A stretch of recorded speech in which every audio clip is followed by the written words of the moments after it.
السلام علیکم ناظرین، اس ایپیسوڈ کے آغاز میں الفیرا کہہ رہی ہوتی ہیں ارحان سردار وقت آ گیا ہے، آخر کار میں اپنے وطن لوٹ رہی ہوں۔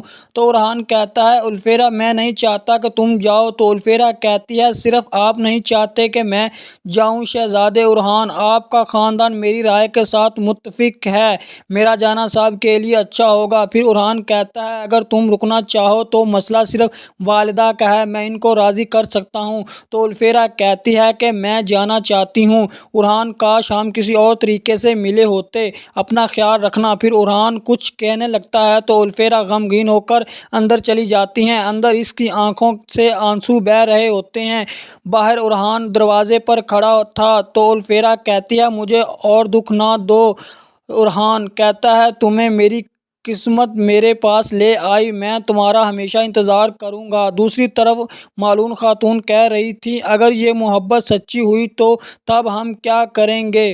آپ جانتے ہیں وہ ضدی ہے۔ تو عثمان صاحب کہتے ہیں نہیں، ہم جلد ہی اس کی شادی کر دیں گے۔ پھر مالون خاتون کہتی ہے ہم ارحان اور علاؤالدین کے لیے دلہن تلاش کریں گے، فاطمہ اپنی آنکھیں کھلی رکھنا۔ یہ سن کر فاطمہ خاتون حیران ہو جاتی ہیں۔ پھر فاطمہ خاتون کہتی ہیں کہ آپ میرے دونوں بھائیوں کی شادی ایک ساتھ کریں گی، آپ پریشان نہ ہو، میں اپنی آنکھیں کھلی رکھوں گی۔ دوسری جانب محمد شدید زخمی حالت میں پڑا ہوتا ہے۔ یعقوب سردار اور سعادت خاتون اس کے لیے سخت پریشان ہو جاتے ہیں۔ اتنے میں علاؤالدین اور گونجا خاتون اندر داخل ہوتے ہیں۔ تو علاؤالدین کہتا ہے مجھے دیکھنے دے یعقوب صاحب، میں علاج کرتا ہوں۔ تو سعادت خاتون کہتی ہیں اس کے زخم بہت گہرے ہیں، اس کو ایک حکیم کی ضرورت ہے، یعقوب صاحب فوراً صاحب کو خبر کریں۔ یہ سن کر گونجا خاتون کہتی ہیں والدہ اب وقت نہیں ہے، بابا مجھے علاؤالدین پر پورا بھروسہ ہے، براہ کرم آپ دونوں پیچھے ہٹ جائیں، وقت نہیں ہے۔ اس کے بعد یعقوب سردار علاؤالدین کو اجازت دے دیتا ہے اور پھر علاؤالدین اس کا معائنہ کرنے لگ جاتے ہیں۔ یعقوب سردار کہتا ہے کیا یہ ٹھیک تو ہو جائے گا علاؤالدین صاحب؟ تو علاؤالدین کہتا ہے بہت خون بہہ گیا ہے لیکن اس کا زخم گہرا نہیں لگ رہا۔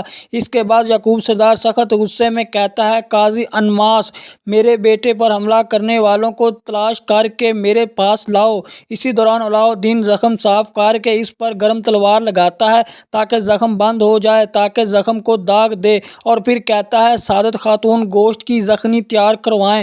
پھر سعادت خاتون اور اسما زخمی تیار کرنے کے لیے چلی جاتی ہیں۔ علاؤالدین کہتا ہے آپ پریشان نہ ہو، یہ ٹھیک ہو جائے گا۔ یعقوب سردار علاؤالدین کا شکریہ ادا کرتا ہے۔ دوسری طرف کمانڈر وصولی کہہ رہا ہوتا ہے استاد گہرا اپنی روشنی لائیں۔ پھر وہ آدمی سامنے آتا ہے جو عثمان صاحب کے سامنے تاجر بن کر آتا ہے۔ یہ دراصل عثمان صاحب کا دشمن تھا، اس کا نام استاد گہرا تھا۔ پھر وہ دونوں گلے ملتے ہیں۔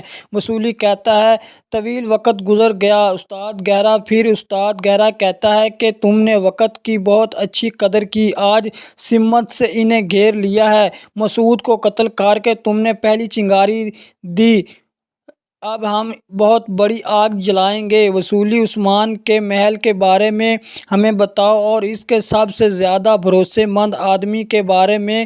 پھر وصولی کہتا ہے اس کے پاس شاندار اور وفادار سردار موجود ہیں، ایک ڈھال کی طرح ہیں۔ پھر استاد گہرا کہتا ہے کہ اس ڈھال میں ہم نے پہلا سوراخ کر دیا ہے جگوتائی، لیکن اب اس ڈھال کے ٹکڑے کر دیں گے۔ پھر وصولی کہتا ہے کوہ نور بے عثمان صاحب کے لشکر کی طرح تلوار کا کام کرتا ہے، راموس کو قتل کر کے میں نے اس کا اعتماد حاصل کر لیا ہے۔